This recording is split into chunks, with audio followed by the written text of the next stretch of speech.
오늘의 은혜로 이 시간은 홍성 홍원침례교회 이문용 목사님의 말씀을 전해드립니다.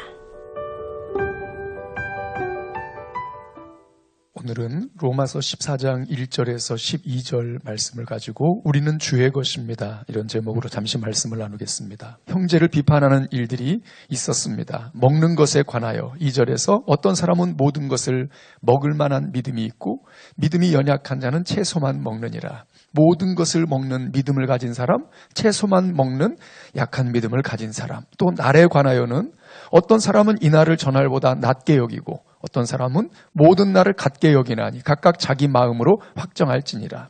어떤 이들은 모든 날이 마찬가지야 라고 말하는 이들이 있었고 어떤 이들은 특별한 날, 안식일이나 금식일을 더 중요하게 생각했을까요?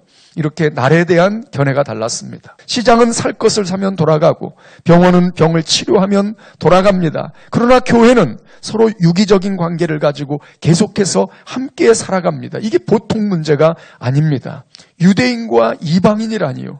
이렇게 생각이 다르고 사는 방식이 다른데 함께라니요.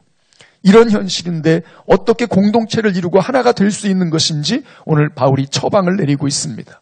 어떤 처방입니까? 믿음이 연약한 자를 너희가 받되 그의 의견을 비판하지 말라. 먹는 자는 먹지 않는 자를 업신여기지 말고 먹지 않는 자는 먹는 자를 비판하지 말라. 이는 하나님이 그를 받으셨습니다. 내가 어찌하여 내 형제를 비판하느냐? 어찌하여 내 형제를 업신여기느냐? 우리가 다 하나님의 심판대 앞에 서리라. 그렇습니다. 서로 받아주라. 비판하지 말라. 업신여기지 말라. 좀 나은 믿음이 있고 약한 믿음이 있을 수 있습니다. 하지만 그런 것들 때문에 비난하고 업신여기고 헐뜯고 험담하지 말라는 것입니다. 그 이유는 4절과 10절에 잘 기록되어 있습니다. 너 역시 재판관이 아니라 하나님의 심판대 앞에 서야 할 주님의 종이야. 그 사람 역시 내 종인데 왜 내가 건드리는 거야? 그리고 이제 뒤에 17절에서는 이런 결론을 내리고 있습니다. 하나님의 나라는 먹는 것과 마시는 것이 아니요 오직 성령 안에 있는 의와 평강과 희락이라. 세상적인 것들 때문에 중요하지 않은 것 때문에 서로 정죄하고 비난하고 다투지 말고 성령 안에서 의와 평강과 희락을 추구하라는 그러한 이제 권면이고 그리고 해법입니다.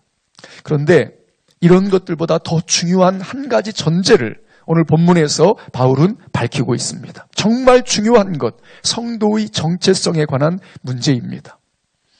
6절 말씀입니다. 나를 중히 여기는 자도 주를 위하여 중히 여기고 먹는 자도 주를 위하여 먹으니 이는 하나님께 감사하며 먹지 않는 자도 주를 위하여 먹지 아니하며 하나님께 감사하느니라.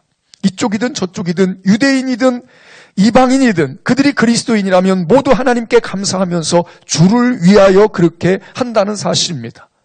놀랍지 않습니까? 적어도 초대교회 성도들은 예수님을 진정한 주로 섬겼다는 말입니다. 주를 위해 그렇게 했다는 전제입니다. 서로 다르지만 마음은 하나입니다. 오직 주를 위하여. 왜 이 말씀이 나에게는 달리 다가오는 것일까요? 이렇게 다가옵니다. 내가 지금 하는 그 행동이, 내가 지금 주장하는 그것이, 내가 지금 가려고 하는 그 길이 주를 위한 것 맞니? 오직 주를 위해 그렇게 하는 거야? 예수님이 너의 주님이시니? 말씀을 조금 더 묵상해 볼까요? 7절입니다. 우리 중에 누구든지 자기를 위하여 사는 자가 없고 자기를 위하여 죽는 자도 없도다. 자기를 위해 살지 않는다고요? 우리 시대는 자신을 위해 사는 시대입니다. 과거에 우리의 부모님들은 자녀를 위해 살았는데 이제 우리 시대는 모두가 자신을 위해 삽니다. 그런데 자기를 위해 사는 자가 없다고 말합니다. 자기를 위해 죽는 자도 없다는 것입니다. 대체 누구를 위해서 무엇을 위해 사는데요? 8절입니다.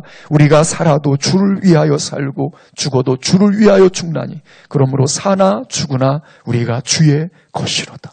살아도 죽어도 주를 위해 살고 주를 위해 죽는다. 먹는 것도 안 먹는 것도 어떤 날을 중요하게 생각하는 것도 똑같이 생각하는 것도 모두 주를 위하여.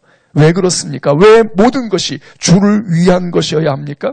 우리가 모두 주의 것이기 때문입니다. 그러면 왜 우리가 주의 것입니까? 9절입니다. 이를 위하여 그리스도께서 죽었다가 다시 살아나셨으니 곧 죽은 자와 산 자의 주가 되려 하심이라. 그렇습니다. 나는 내 것이 아니라 주님의 것입니다. 무슨 근거로 내가 주님의 것입니까?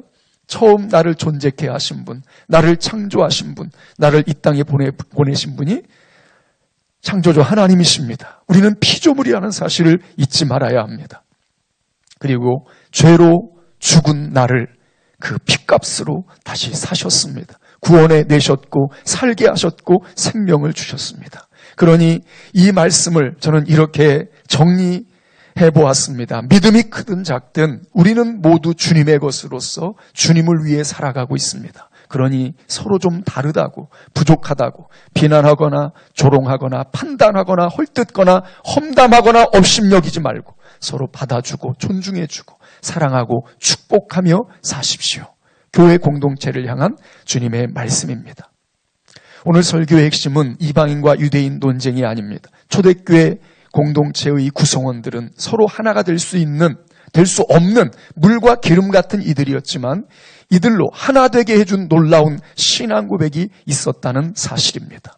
우리가 살아도 주를 위하여 살고 죽어도 주를 위하여 죽나니 그러므로 사나 죽으나 우리가 주의 것이로다. 이를 위하여 그리스도께서 죽었다가 다시 살아나셨으니 곧 죽은 자와 산 자의 주가 되려 하심이라. 예수님이 여러분의 주님이 맞으십니까? 주가 맞으십니까? 사나 죽으나 나는 주님의 것입니다. 이러나 저러나 나는 주님의 것입니다. 이렇게 신앙 고백을 할 수 있겠습니까? 주라는 고백은 아무에게나 붙이는 수식어가 아닙니다. 당시 로마 가이사 황제에게 붙여졌던 수식어였습니다. 황제는 바뀔 수 있고 또 황제가 아니어도 상대를 높여 주라고 부르기도 했지만 그러나 그리스도인들은 세상 그 누구에게도 주라는 수식어 붙이기를 거절했습니다. 왜? 그들의 주는 오직 한 분이었기 때문입니다. 그래서 그들은 순교자가 되었습니다.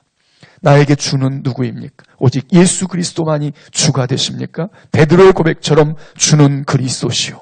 도마의 고백처럼 나의 주님이시요 나의 하나님이시니이다. 당당히 선포할 수 있겠습니까? 우리는 그리스도인의 정체성을, 교회의 한 지체로서의 정체성을 분명히 해야 합니다. 서신서들을 보십시오. 예수님을 누구라고 고백합니까? 바울도 사도들도 모두 이렇게 고백합니다. 주 예수 그리스도. 그리스도는 좋은데, 구원자는 좋은데, 메시아는 좋은데 주는 거절하는 것 아닙니까? 구원은 받고 주 되심을 인정하여 순종하는 것은 싫다고 거절하십니까? 아닙니다. 온전한 신앙 고백은 주 예수 그리스도입니다. 온전한 신앙 고백으로 온전한 성도가 되어 산 소망을 품고 살아가는 저와 청취자 여러분이 될 수 있기를 축복합니다.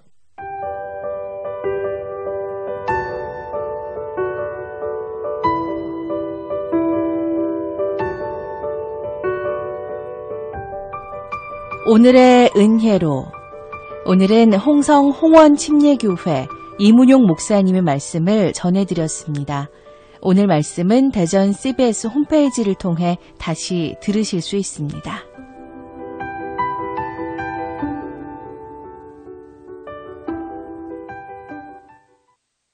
CBS